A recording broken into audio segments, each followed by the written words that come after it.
அது super star பட்டா அடுத்தவங்க கொடுக்கணுங்க, அவங்கவுங்க கொடுக்க கூடாது. திரு சீமான் அவர்களை சங்கின்னு சொல்றதுக்கு அவரோட கருத்தை தெரிவிச்சிருக்காரு. இன்றைக்கு எந்த நாட்டுக்கு சென்றாலும் அந்த நாட்டினுடைய உயரிய விருது நம்ம நாட்டு பிரதமருக்கு கிடைக்குது. இதுக்கு மேல ஒரு சூப்பர் ஸ்டார் பட்டம் சொல்லணுமா? விஸ்வகர்மா சமுதாயத்தை சார்ந்தவர்களோ அல்லது ஒரு பட்டியலினத்தை சார்ந்தவர்களுக்கோ துணை முதல்வர் பதவி அளித்திருக்கலாமே. அப்போ உங்க சமூக நீதி எங்க போச்சு? இது சமூக நீதிக்கு எதிரா இல்லையா? ஏன் உங்கள் குடும்பத்தில் இருந்தே ஒரு துணை முதல்வரை தேர்ந்தெடுக்காமல்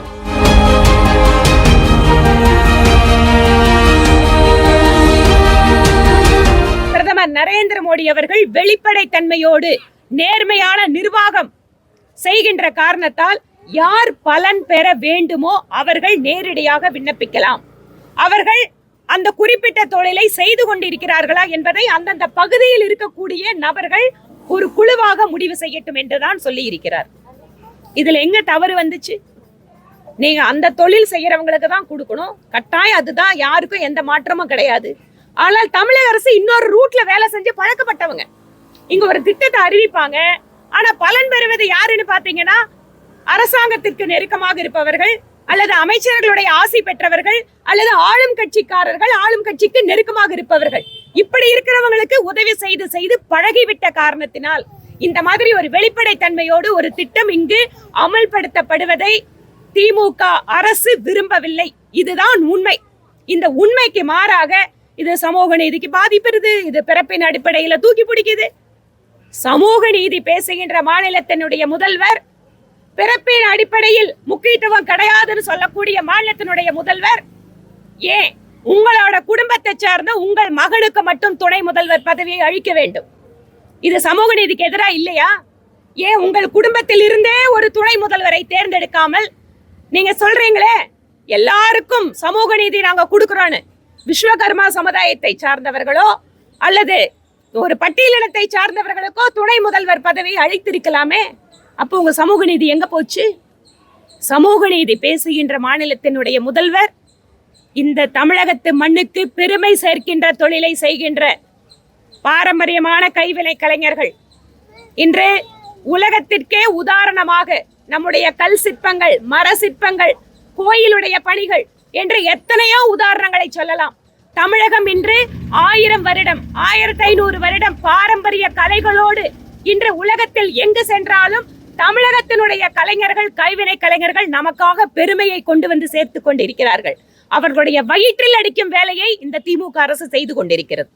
விஸ்வகர்மா திட்டம் மத்திய அரசு என்ன ஒரு வழிமுறைகள், வழிகாட்டு நெறிமுறைகள் கொடுத்திருக்கிறார்களோ அந்த திட்டத்தின்படி இங்கு செயல்படுத்தப்பட வேண்டும். இதற்காக பாரதிய ஜனதா கட்சி தொடர்ச்சியாக குரல் கொடுக்கும். இந்த மாதிரி ஒரு முடிவினை எடுத்திருக்கின்ற மாநிலத்தினுடைய முதல்வருடைய செயலுக்கு பாரதிய ஜனதா கட்சி கடும் கண்டனங்களை தெரிவித்துக் கொள்கிறது.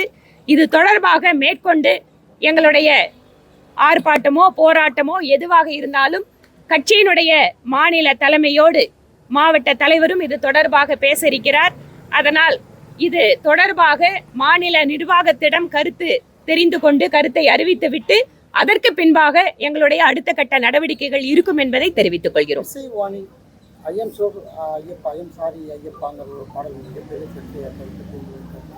இது தொடர்பாகவே ஏற்கனவே எங்களுடைய தலைவர்களும் கருத்து தெரிவிச்சிருக்காங்க. யாருடைய வழிபாட்டு தெய்வமாக இருந்தாலும் எந்த ஒரு விதத்திலேயும் அது எந்த மதத்தை சார்ந்தவர்களாக இருந்தாலும் அது இந்த மாதிரி ஒரு தனிப்பட்ட முறையிலே ஒரு தாழ்வு செய்கின்ற விதத்தில் அது நடந்து கொள்வது சட்ட ரீதியாகவே தவறானது. ஆனா திமுக கவர்மெண்ட்டுக்கு அவங்கள போற்றி அவங்களோட லைன்ல யாராவது இருந்தா அவங்க மேல நடவடிக்கை இருக்காது. யாராவது நைட்ல ஏதாவது ஒரு மெசேஜ் போடுவான், இல்லைன்னா ஒரு கமெண்ட் போடுவோம், உடனே அவனை போய் தூக்கி தீவிரவாதி மாதிரி தூக்கிட்டு போவாங்க.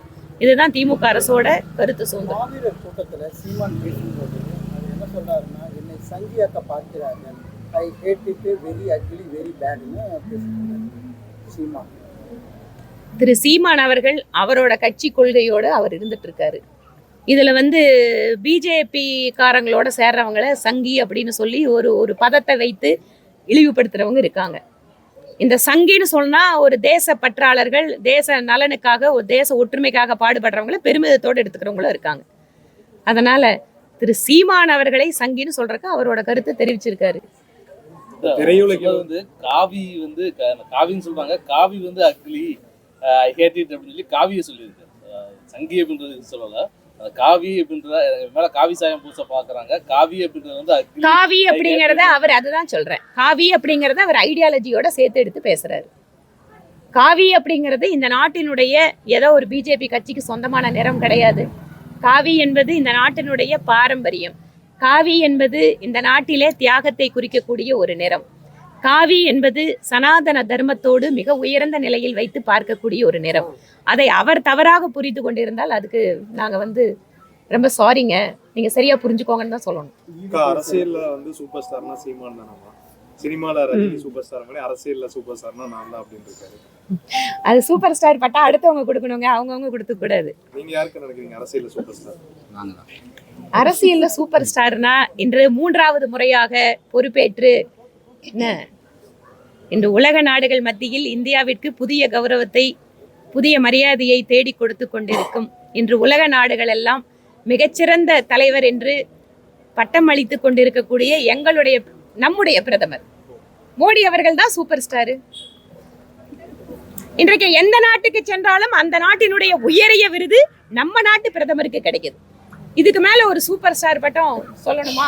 இது போல சுவாரஸ்யமான பல பயனுள்ள தகவல்கள் மற்றும் உடனடியான செய்திகளுக்கு தமிழ் நியூஸுடன் இணைந்திருங்கள்.